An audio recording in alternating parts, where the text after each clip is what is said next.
Good morning and happy Sunday everyone. Dahil Sunday ngayon, lumabas kami ng aking asawa. Magdi-date daw kami. Naka-shuttle bus lang kami kasi ang hirap ng parking space doon sa pupuntahan namin kaya hindi kami nagsasakyan. Yan, shuttle bus ang peg. Fast forward, andito na kami sa rooftop ng hotel na gusto kong puntahan. Ang ganda ng view dito guys. Kikita mo ang buong syudad ng Macau. 360 degrees view. Ayan. So, after ng aming lakwatsa, napagod, nagutom kasi ang init-init, biglang uminit. Pumunta kami dito sa restaurant ng The Place. Ang ganda dito guys. Instagrammable.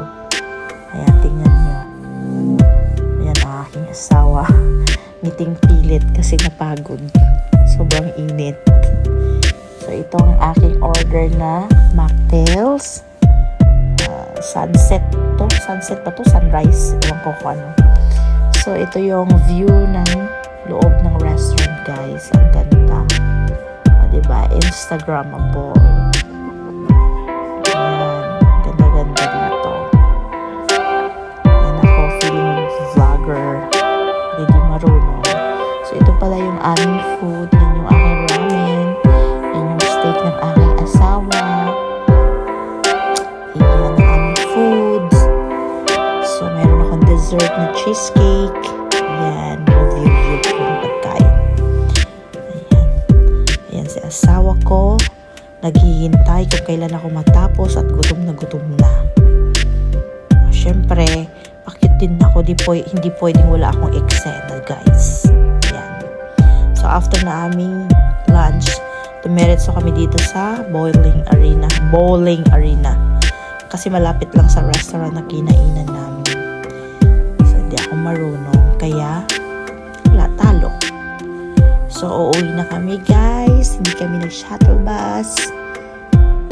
Sasakay kami ng ferry dito sa Bara. First time namin sumakay dito. Ilang taon na kaming naninirahan sa Macau pero hindi kami nakasakay ng ferry dito. First time namin. Yan, ang ganda. Medyo pricey ang ticket. Pero okay lang. Ayan. Feeling vlogger ang lola nyo kahit hindi magandang hindi marunong mag-voice over at hindi magandang mag-voice over at mag-vlog. Ayan, paalis na kami guys. Yan yung buildings ng Zhuhai, China. Yan mga buildings ng China. Yan si asawa ko feeling tourist. Gandang-ganda sa view at yan naman ako syempre nagpapakit ang lola nyo. Feeling bata kahit na hilong-hilong na at nasisig. Yan ang view ng Macau. Yan yung tulay ng Macau at Taipa. Yan ang mga buildings ng China guys. Ng Zhuhai, China. O, ito pala yung ferry ng China. Tourist ferry. Yan, nagtutour din yan sa dagat ng Macau. Siyempre, papakit kami ng aking asawa. Feeling turista. Ayan, ang ganda na nga ang kanilang ferry guys. Mas malaki kumpara sa sinakyan namin. Yan pala yung Macau Town.